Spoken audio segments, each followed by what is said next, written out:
would do if you had the power to dream at night any dream you wanted to dream.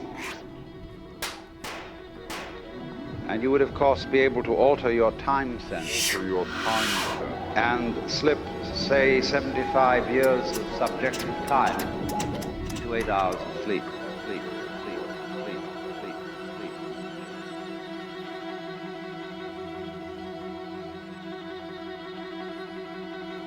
You could ask yourself this because you know you'd eventually wake up.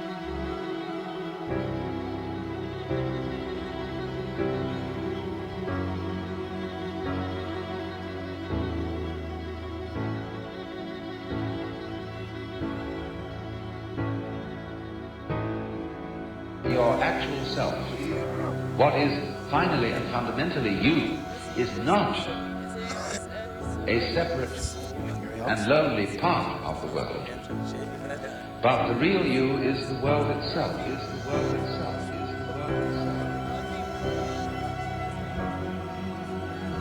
Our guest lecturer tonight is not an ordinary man. A few hours ago, I saw him doing a very beautiful spiritual meditation dance with about 50 people.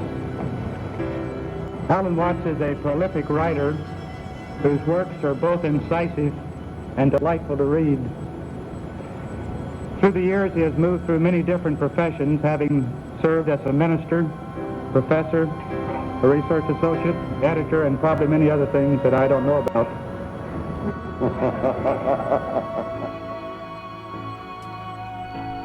We are considering the subject of time and the whole concept of the future. Meaning that they're not cutting off frequencies that you put this organ on. Speakers don't age like one. What were we talking about last night? I got one. For Yeah. what Dawa Day was like Music for Alan Watts. It always comes up in music, like Yeah. There's an amp here, guys. So watch this amp. Like this. Come with. Yeah. That was nice, bro. That was like music. That flowed All right, like guys. music. He makes some music of the whole thing. I got one yet. The last time any of you saw me, I was absolutely something entirely different from what I am now. Music for Alan Watts. Just as the flame of a candle is never a constant. Yeah, I gotta check that shit. It's pretty. We are all constant patterns. And that's all we are. It wasn't his documentary. The only thing constant about us at all is the doing rather than the being. Is the doing rather than the being. Music for Alan Watts. Is the doing. Alan Watts.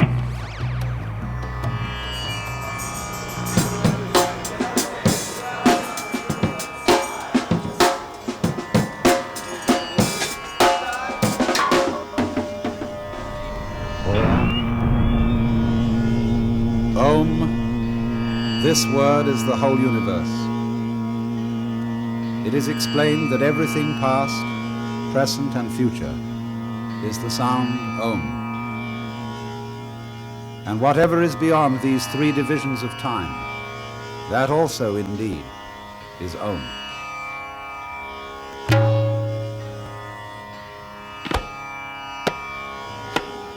Live in the world of sound. Dub is mind-blowing music. To go out of your mind at least once a day is tremendously important. It's a kind of digging the present. It's a kind of grooving with the eternal now.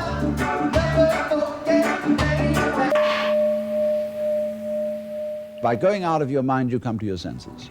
Adam from Funk and Waffles, who's here right now, was talking about how he like went up into the music and his heart rate he started to see was like at the same tempo as all the music that was going on. Your whole body, I think, is music. Booty booty boopty boop. You have the whole rhythm of your blood flowing and your heart is beating. I look at the thing, and it's like a symphony. It's so close to your natural heartbeat that we're all drawn to that because it's very, very familiar. And it brings you to kind of like a higher meditation. Meditation doesn't have a reason or doesn't have a purpose. And in this respect, it's unlike almost all other things that we do, except perhaps making music and dancing. Yes. You're gonna not talk as much. We stop talking to ourselves, focus in on unfocusing, and stop thinking, the rhythm should just take you. we find there is only a present, only an eternal now.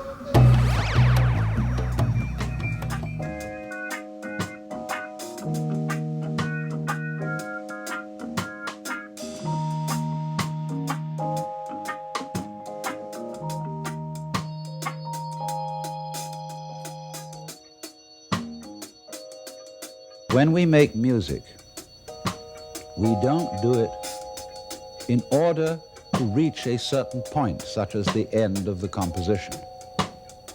If that were the purpose of music, then obviously the fastest players would be the best.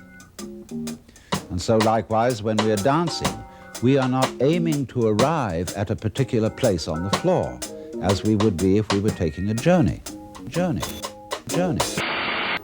It's, for example, difficult to see a hand unless there is a contrasting background. Were there no background to the hand itself would vanish.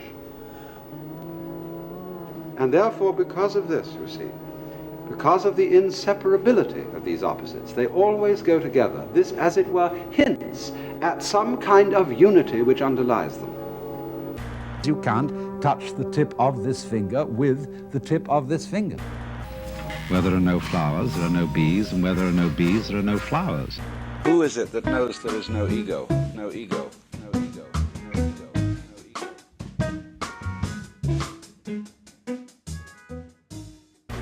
The seven of us combine all our parts to make one. From across the stage, like you and I'll play like the same like weird fill or time thing, like out of nowhere. Every instrument seems to have a one-on-one relationship with every other instrument. You have, as it were, a scheme of interconnections. The hi-hat, it always needs to be connecting with the bass, which always needs to be connecting with the clavinet, which always needs to be connecting with the guitar. People need this information. That our universe is so interconnected, You become aware of the necessity for egolessness. so interconnected in all its parts, that one part of it, so-called, can exist only in relation to all the others. Thus, Alan Watts speaks, and we play music.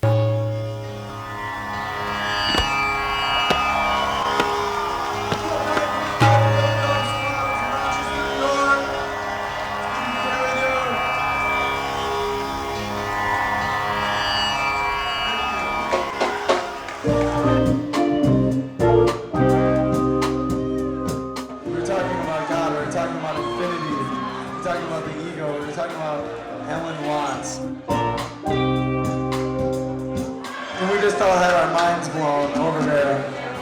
We say, for example, of music, that we feel it to be significant. It is felt to be significant, not because it means something other than itself,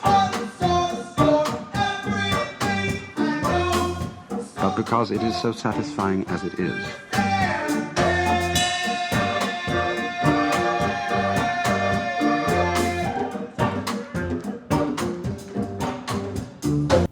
The ignorant will laugh at me, but the wise will understand.